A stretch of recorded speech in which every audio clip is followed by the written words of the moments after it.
Hello दोस्तों, राधे राधे। देखिए भगवान भक्तों के साथ में कैसी कैसी लीलाएं करते हैं। ऐसा ही कुछ तुलसीदास जी के साथ हुआ। एक समय चेटकी नाम व्यक्ति बनारस में आया और रात के सोया तो सुबह देखा तो उसकी स्त्री गायब हो गई। प्रातःकाल चेटकी ने उठकर देखा कि घर में स्त्री नहीं है। तब यशमुनि को बुलाकर महाकोप किया। उसी समय नगर के राजा को पकड़ ला और वह साधु मेरी स्त्री को ले जाने न पाए।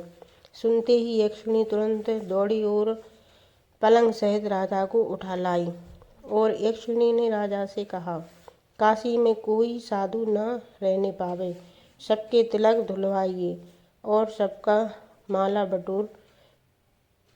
बटोर कर मेरे कुंड में धर दीजिए।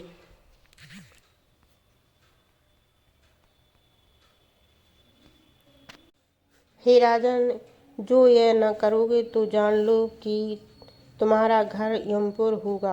राजा ने कहा, घर पहुंचा दो, कल ही मैं ऐसी आज्ञा कर दूंगा।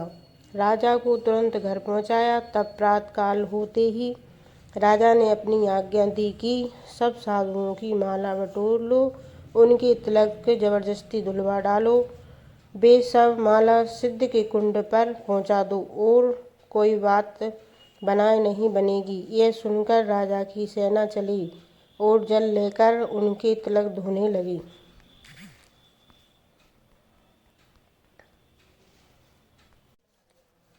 बहुतों की माला तोड़ तोड़ कर सिद्ध का कुंड भर दिया। तब काशी में हाहाकार मच गया। सब संत और जीव दुखी हुए। तब किसी धूर्त ने जाकर चेटकी से कहा कि तुम तुलसीदास जी की माला और तिलक क्यों नहीं तोड़वाते हो। सुनकर चेटकी सब सेना लिए क्रोध कर बाजे बजवाता चला।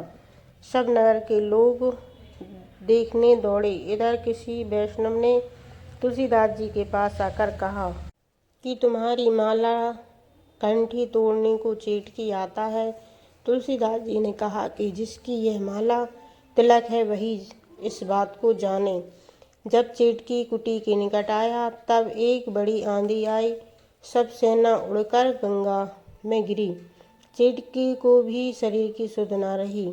उसके मुख से दुधर की धार निकलने लगी और जल में डूबने लगा। ज्यों त्यों करके किनारे पर आया और रक्षा करो ऐसा कहकर तुलसीदास जी के चरणों में गिरा कि मैं अनजान हूँ, अपराध किया सो संतों से भिड़ा।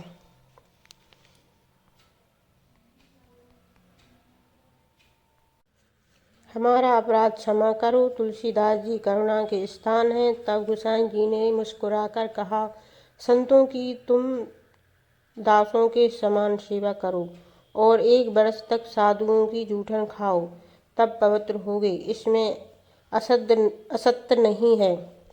चेटकी ने यह किया। संगति पाकर यक्षिणी भी पवित्र हुई। संतों के चरणों का जल पान करके नित्य साधुओं का जूठन खाया। इस प्रकार वह चेटकी श्री रामचंद्र जी का दास हो गया और घर बार छोड़ दिया। एक समय रामनवमी की